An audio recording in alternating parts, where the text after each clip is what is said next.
आदरणीय आज की स्मृति सभा के अध्यक्ष जी, सम्मानित मंच, सम्मानित शिक्षक, सम्मानित समाज। भाई बात ऐसी है, देखो हर वक्त में जो कमी शिक्षा क्षेत्र में, समाज क्षेत्र में जो कमी है उनका उनका अधिकार प्रकाश भी डाल लगा। तो हम तो सच्ची श्रद्धांजलि प्रियंका जी को और इस परिवार को यही देनी चाह।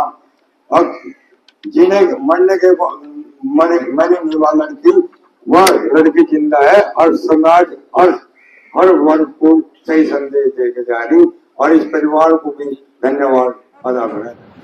दोनों ने सपना देखा कि चलो हमने गोल्ड मेडल नहीं जीता, हमारा बेटा जीतेगा। बेटे को उन्होंने तैराक बनाना शुरू कर दिया और अपना सब कुछ दांव पे लगा दिया, सब कुछ। और बेटा यूनिवर्सिटी में चला गया तो वहां जैसे ही वो स्विमिंग पूल में उतरा तो उसको ठंड इतनी लगने लगी, उसने छोड़ दिया तैराकी कि मैं नहीं कर पाऊंगा। एक दिन उसकी माँ ने कहा कि बेटा हमने तो सारा जीवन लगाया था तुझे तैराक बनाने में। बेटे को फिर आई अकल और फिर वो लंबी में कहानी है, छोटी कर रहा हूं, नेट पे आप पढ़ सकते हैं। मैं जरूर चाहूंगा इस कहानी को पढ़ें क्योंकि अपने बच्चों को अगर बनाना है, जो उस कहानी को ले जाएगा उसके बच्चे बदल जाएंगे। अब ये लड़का 2020 के टोक्यो के ओलंपिक खेलों में उतरता है और फिर 6 नंबर पर रह जाता है। उनका सपना लगा के टूट गया, लेकिन हिम्मत ना हारो। सपने की माँ बाप ने, उन दोनों ने जेवियर में हिम्मत नहीं हारी। अब 2024 के ओलंपिक खेलों में उसी लड़के ने, मैं आपको बता दूं, भारत में आज तक 4 गोल्ड मेडल एथलेटिक में आए नहीं। एक नीरज चोपड़ा लाए हैं, इस लड़के ने 4 स्वर्ण पदक जीते हैं, एक कांस्य पदक 5 अकेला लेकर आया। कि प्रार्थनाएं हमने करनी छोड़ दी। मैं सबको कहता हूं कि प्रार्थनाएं करो, इतने भौतिकवाद में या वैज्ञानिक दृष्टिकोण पे मत जाओ। बहुत सी कहानियां एपीजे कलाम की पढ़ सकते हो। उनके एक साथी ने कहा, एक बच्चा मरने ही वाला था और मर ही गया था। उन्होंने कहा डॉक्टर ने कि इसकी सिंच कर दो, उसको सील दिया। उसके बाद उसकी माँ ने प्रार्थना की, वो जाग उठा। कहानी तो नहीं मैं सुनाऊंगा, लंबी पड़ जाएगी डॉक्टर मार्क की, लेकिन मैं इतना जरूर कहूंगा कि हमारे इंस्पेक्टर साहब इस परिवार की, समाज की शान है, राष्ट्र की शान है। मैं तो ऐसे लोगों को राष्ट्र की शान कहूंगा कि जहां जहां इस तरह का कार्यक्रम, एक सवाल रह गया कि ये कार्यक्रम क्यों करते हैं बार बार। एक बार मैं भी अपने गुरु के तिरुपुर में गया हुआ था, वहां पर मेरे लिए सवाल उठा था कि 50,000 लोग आए हैं, कितना खर्चा होगा। लेकिन गुरु तो गुरु होता है, पहली बात मेरी बात से शुरू की कि these kind of festival refresh the universe. ऐसे कार्यक्रम समाज को ताजगी देते हैं, राष्ट्र को ताजगी देते हैं। तो ये कार्यक्रम थोड़ा ही है, ये तो यज्ञ है और किसी भी यज्ञ से बेहतरीन है, इससे सुंदर कोई यज्ञ नहीं है। और इसी प्रकार के आयोजन फिर निरंतर आगे बढ़ते रहेंगे। एक संकल्प यह लेकर के यहाँ समाज के जिम्मेदार लोग बैठे हुए हैं, वो एक संकल्प लेकर के जाएंगे। हमें इस क्षेत्र से मृत्यु भोज को बंद करना है। मृत्यु भोज हमारे शास्त्रों में भी निषेध बताया गया है। मैं ज्यादा नहीं बोलते हुए तमाम जितने भी श्रोतागण मुझे सुन रहे हैं उनका हृदय से आभार करता हूँ और परम पिता परमात्मा से प्रार्थना करता हूँ कि हे परमात्मा, वो दिवंगत पावन पवित्र आत्मा जहाँ कहीं भी हो, प्रभु उसे अपने चरणों में वास दे। परिवार के लोग जो उसका स्मरण करते हैं ऐसे स्मरण करते रहे। इति ओम सम। और सभी को स्वामी जी को, स्वामी महामंडलेश्वर आचार्य कृष्ण विशुद्ध पाणी जी, ये दिल्ली गवर्नमेंट में शिक्षक थे, वहां से रिटायर हुए हैं और रिटायरमेंट के बाद अपना जीवन इन्होंने समाज में चेतना लाने के लिए, समाज में उत्थान के लिए, नए बच्चों को नए सपने दिखाकर उनको प्राप्त करने की प्रेरणा के रूप में ये अपना कार्य कर रहे हैं। मैं आग्रह करूंगा स्वामी जी से कि वे इस मंच के माध्यम से इस सभा को संबोधित करें। स्वामी जी। धन्यवाद संचालक महोदय। तेरा मंगल तेरा मंगल तेरा मंगल होए रे, तेरा मंगल है मेरा मंगल, तेरा मंगल है सबका मंगल, तेरा मंगल होए रे। सबके मंगल की कामना करते हैं। चौधरी टीकाराम के श्रम से सिंचित बेटी प्रियंका के क्रीड़ा स्थल इस भूमि को वंदन करता हूँ। इस कार्यक्रम में उपस्थित अध्यक्ष महोदय जो हमारे आदर्श हैं, प्रेरणा स्रोत हैं, चौधरी श्याम सिंह जी, उनको वंदन करता हूँ। अपने ज्ञान और श्रम से इस समाज और राष्ट्र को खुशबू बिखेरते हुए विद्वत मंच आपको वंदन करते हुए इस परिवार की प्रतिष्ठा में अपनी निष्ठा रखते हुए आप सभी को वंदन करता हूँ। आज स्वर्गीय हमारी बेटी प्रियंका मलिक की स्मृति में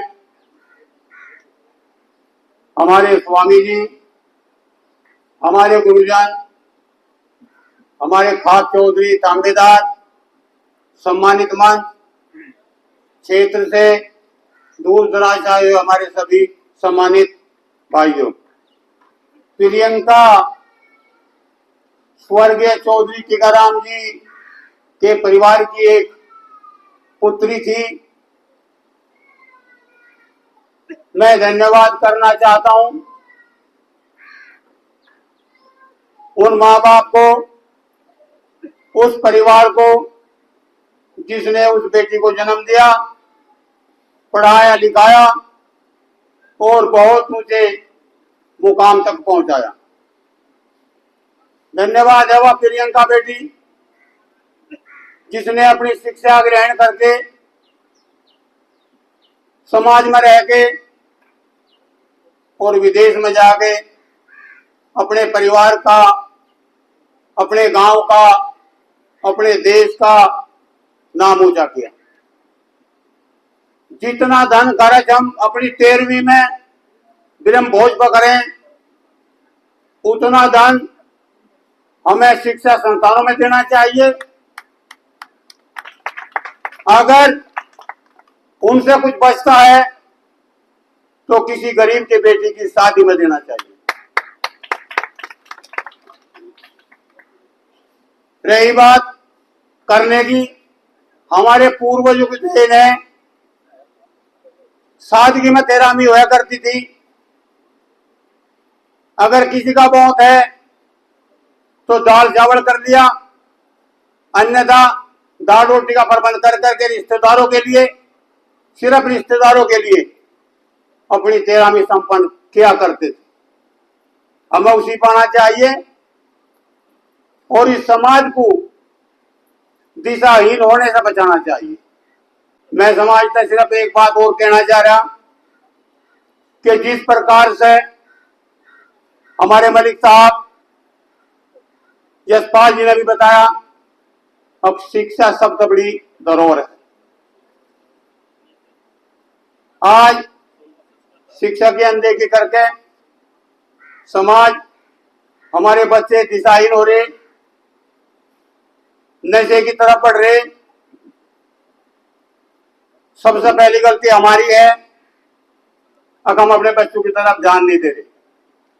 हमें ध्यान देना चाहिए और अपने बच्चों को उस दिशाहीन होने से बचाना चाहिए। पहले वाली की स्थिति पैदा जब होगी जब हम संगठित रहेंगे, हम अपने बच्चों पर ध्यान देंगे,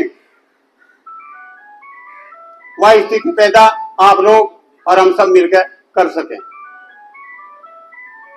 ज्यादा कुछ ना कह के मैं स्वर्गीय बेटी प्रियंका को सच्ची श्रद्धांजलि यही होगी। अब जो समाज ने, जो भाइयों ने विचार रखे, उन पर सभी को श्रवण करना चाहिए, उन पर विचार करना चाहिए, जब ये समाज आगे बढ़ेगा। मैं अपनी बेटी को श्रद्धांजलि अर्पित करता हूं आप सभी की ओर से। आखिरी प्रोग्राम था, इसी शब्द के बाद में इसका समापन किया जा रहा। एक प्रोग्राम छोटा सा और बाकी है, साइकिल वितरण है। विजय भाई ने, इस परिवार ने मोबाइल का भी प्रोग्राम रख रखा, उसका भी वितरण होना है। धन्यवाद। जय हिंद, जय भारत।